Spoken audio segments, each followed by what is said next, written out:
ಅಖಿಲ ಭಾರತ ವೀರಶೈವ ಲಿಂಗಾಯತ ಮಹಾಸಭಾ ಜಿಲ್ಲಾ ಘಟಕದ ಅಧ್ಯಕ್ಷನಾದ ನಾನು ಮಾತಾಡಿದೆ ಅಂತಂದರೆ, ಈಗಾಗಲೇ ಎಲ್ಲ ನಮ್ಮ ದೇಶದಾದ್ಯಂತ ಇರತಕ್ಕಂಥ ನದಿಗಳು ಕಲುಷಿತಗೊಂಡು ತ್ಯಾಜ್ಯವನ್ನು ಹೊರಹಾಕ್ತಕ್ಕಂಥ ಒಂದು ನದಿಗಳಾಗಿ ಮಾರ್ಪಟ್ಟಿವೆ. ಅದರ ಒಂದು ಸ್ವಚ್ಛತೆಗಾಗಿ ಅಭಿಯಾನವನ್ನು, ನಿರ್ಮಲ ತುಂಗಭದ್ರಾ ಅಭಿಯಾನ ಕರ್ನಾಟಕ ಅಂತಕ್ಕಂಥ ಒಂದು ಅಭಿಯಾನವನ್ನು ನಮ್ಮ ರಾಷ್ಟ್ರೀಯ ಸ್ವಾಭಿಮಾನ ಆಂದೋಲನ ನವದೆಹಲಿ ಮತ್ತು ಪರ್ಯಾವರಣ ಟ್ರಸ್ಟ್ ಶಿವಮೊಗ್ಗ ಇವರ ಸಹಯೋಗದಲ್ಲಿ ಕಿಷ್ಕಿಂಧೆಯಿಂದ ದಿನಾಂಕ 27/12/2025 ಮಂತ್ರಾಲಯದವರೆಗೆ ಏನು ಜನಗಳೆಲ್ಲರೂ ಕೂಡ ಜಾಗೃತಿಯಾಗಿ ನದಿ ನೀರನ್ನು ಸ್ವಚ್ಛತೆಯನ್ನು ಕಾಪಾಡಬೇಕಂತಕ್ಕಂಥದ್ದು, ಕುಡಿಲಿಕ್ಕೆ ಯೋಗ್ಯ ಇಲ್ಲದಂಥ ಒಂದು ನೀರನ್ನು ಈ ಒಂದು ಕಾರ್ಖಾನೆಗಳಿಂದ ತ್ಯಾಜ್ಯವನ್ನು ಬಿಡ್ತಕ್ಕಂಥದ್ದು ನಡೆದಿದೆ.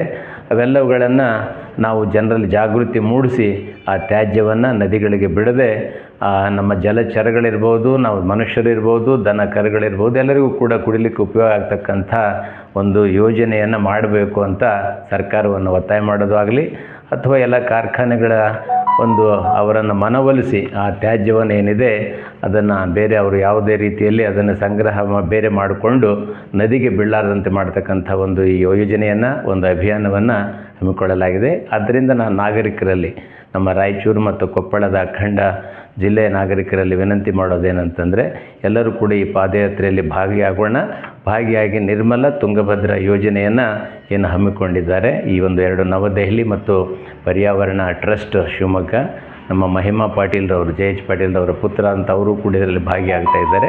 ನಾವು ಕೂಡ ರಾಯಚೂರು ಜಿಲ್ಲೆಯಿಂದ ಎಲ್ಲರೂ ಕೂಡ ಈ ಪಾದಯಾತ್ರೆಯಲ್ಲಿ ಭಾಗಿಯಾಗಿ ಯಶಸ್ವಿಗೊಳಿಸೋಣ ಅಂತಕ್ಕಂಥ ಮಾತನ್ನು ಈ ಒಂದು ಮಾಧ್ಯಮದ ಮೂಲಕ ನಾನು ವಿನಂತಿ ಮಾಡಿಕೊಳ್ತೇನೆ.